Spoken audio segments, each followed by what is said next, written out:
get it. Your teacher in high school for math, economics, or civics may have been as dull as can be. So you don't remember all those lessons. So guess what, friends?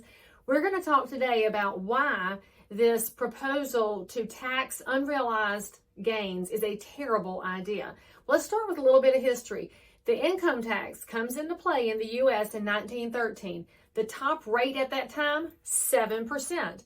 You know what you had to be making in that time? $500,000. Now, if you fast forward and adjust for inflation, that was $11 million. The reason I share that with you is that the proposal right now coming out of the Kamala Harris campaign to tax unrealized capital gains is that right now they're saying, oh, it's only on the richy rich. Y'all, it never stops there. The government starts with one group and peters it down until it attacks all of us.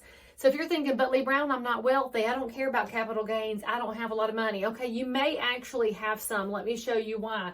Let's talk about your Mamaw. Mamaw bought her house 50 years ago for $60,000 because she was wealthy. That was brick. It was so nice. And she and your pawpaw lived together, raised some kids, had a great life. Well, pawpaw passed. And so then she became a widow. Well, she didn't want to leave that house because you came home, you and the grands and the great grands and her Bible study group, and she loved that house. But because that beautiful little brick home was sitting on about 5 acres, which would be small back then, wasn't even a farm. It was just enough for her gardens and hang out her wash.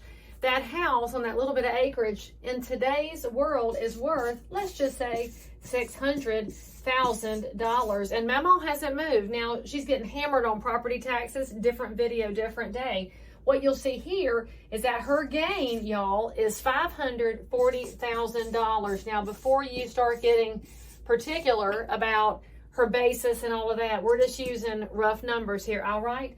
Now, because Mamaw is in her primary residence, there is a provision in the tax code that gives you a capital gains exemption on part of your gains. But because Pawpaw's dead and she's a widow, she's going to get an exemption of $250,000. If you're wondering why it's so small in an era of inflated home prices, it's because that capital gains exclusion came in under the Clinton administration decades ago and has never been indexed again, which is a problem because our markets have gone up a lot since then. So math geniuses, you'll see here that that leaves us with $290,000 in a pretty rough gain. Now, if this unrealized capital gains tax goes through, it's proposed at 25%. Now you're realizing Mamaw's got to come up with 25% of this number. So just under $75,000. Where's she going to get it, y'all? This is the problem with taxing unrealized capital gains. She's not liquid on these gains. She lives in this house.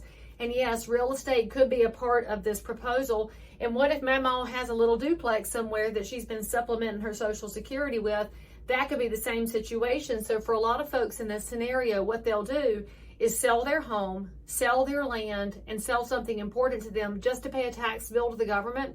It's not right. Whenever you hear tax proposals like that, you should stop in your tracks and say, government, stop the taxation, because taxation is theft.